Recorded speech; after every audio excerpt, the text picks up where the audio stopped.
വാർത്തകൾ വിശദമായി. പെരിയ ഇരട്ടക്കൊലപാതക കേസിൽ ഹൈക്കോടതി ശിക്ഷ മരവിപ്പിച്ചതിനെ തുടർന്ന് ജയിൽ മോചിതരായ പ്രതികളെ സ്വീകരിച്ച് CPIM നേതാക്കൾ. P. ജയരാജൻ, കണ്ണൂർ ജില്ലാ സെക്രട്ടറി M. V. ജയരാജൻ എന്നിവരുടെ നേതൃത്വത്തിലാണ് കണ്ണൂർ സെൻട്രൽ ജയിലിന് മുന്നിൽ സ്വീകരണമൊരുക്കിയത്. CBIയെ ഉപയോഗിച്ച് നടത്തിയ രാഷ്ട്രീയ ഗൂഢാലോചനയ്ക്കേറ്റ തിരിച്ചടിയാണ് ഹൈക്കോടതി ഉത്തരവ് എന്ന് KV കുഞ്ഞിരാമൻ പ്രതികരിച്ചു. കണ്ണൂർ, കാസർഗോഡ് ജില്ലകളിലെ CPIMന്റെ മുതിർന്ന നേതാക്കൾ രാവിലെ തന്നെ സെൻട്രൽ ജയിലിന് മുന്നിലെത്തിയിരുന്നു. ജയിൽ നടപടിക്രമങ്ങൾ പൂർത്തീകരിച്ച് രാവിലെ 9:20 മുൻ MLA KV കുഞ്ഞിരാമൻ ഉൾപ്പെടെയുള്ള പ്രതികൾ പുറത്തിറങ്ങി. ഹൈക്കോടതി ഉത്തരവ് രാഷ്ട്രീയ ഗൂഢാലോചനയ്ക്കെതിരായ തിരിച്ചടിയെന്ന് പ്രതികളുടെ പ്രതികരണം.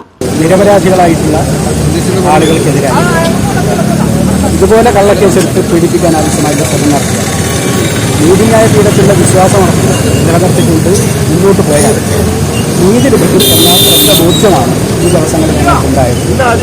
ജയിലിനകത്തും പുറത്തും ഞങ്ങൾക്ക് നീതി ലഭിക്കും എന്ന പ്രതീക്ഷയോടെ തന്നെ ഞങ്ങളുടെ കൂടെ നിൽക്കാൻ ഏറെ ആളുകൾ മുന്നോട്ടേക്ക് വന്നിട്ടുണ്ട്. അതെല്ലാമാണ് ഈ പ്രതിസന്ധി അതിജീവിക്കുന്നത് ഞങ്ങൾക്ക് ആത്മവിശ്വാസം. ഹൈക്കോടതിയുടെ തീർച്ചയായും നീതിന്യായ വ്യവസ്ഥയിലുള്ള ദൃഢപ്പെടുത്തുന്ന ഞങ്ങൾക്ക് ഒരു ബന്ധവുമില്ല എന്ന് ബോധ്യപ്പെടുത്താനാവശ്യമായ എല്ലാ എവിഡൻസും ഞങ്ങൾ കോടതി മുമ്പാകെ സമർപ്പിച്ചിട്ടുണ്ട്. തീർച്ചയായിട്ടും ഞങ്ങളുടെ നിയമ പോരാട്ടവുമായി മുന്നോട്ട് പോകും. ഞങ്ങൾക്ക് പൂർണ്ണമായും നീതി ലഭിക്കുമെന്ന കാര്യത്തിൽ യാതൊരു സംശയവുമില്ല. ഞങ്ങളുടെ ഭാഗത്ത് നിന്ന് തെറ്റും വന്നിട്ടില്ലാത്ത ഉറച്ച ബോധ്യം ഞങ്ങളെ സംബന്ധിച്ചിടത്തോളം പാർട്ടിക്കും ആ ബോധ്യമുണ്ട്, പൊതുജനങ്ങൾക്കും ആ ബോധ്യമുണ്ട്. അത് തന്നെയാണ് ഞങ്ങൾ ഉറച്ചു നിൽക്കുന്നത്. നിയമ സംവിധാനത്തിനും അതിനെ സംബന്ധിച്ചുള്ള നല്ല ധാരണ ഇപ്പോൾ വന്നിട്ടുണ്ട്. പാർട്ടിയെ കേസിലേക്ക് വലിച്ചിഴക്കാൻ CBI ഉപയോഗിച്ച നേതാക്കളെ പ്രതി ചേർത്തുവെന്ന രാഷ്ട്രീയ പ്രതിരോധം CPIM ആവർത്തിച്ചു.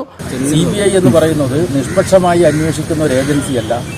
അതിന് പലപ്പോഴും രാഷ്ട്രീയ ലക്ഷ്യങ്ങളുണ്ട് എന്ന് തെളിയിക്കപ്പെട്ടതാണ്. അത്തരമൊരു സാഹചര്യത്തിൽ കേരളത്തിലെ ഗവൺമെൻറ് അതിനെതിരായിട്ട് അപ്പീൽ കൊടുത്തു. സിംഗിൾ ബെഞ്ചിൻ്റെ വിധി ക്രൈംബ്രാഞ്ച് നൽകിയിട്ടുള്ള റിപ്പോർട്ട് റദ്ദാക്കിക്കൊണ്ടതായി.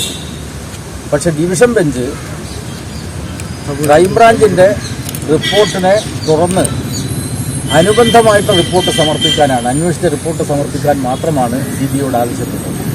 CBI അന്വേഷിച്ച റിപ്പോർട്ട് കൊടുത്തല്ലോ. എന്നാൽ പാർട്ടി തള്ളിപ്പറഞ്ഞ കേസിലെ ഒന്നാം പ്രതി പീതാംബരനെ ഉൾപ്പെടെ നേതാക്കൾ ജയിലിലെത്തി കണ്ടിരുന്നു.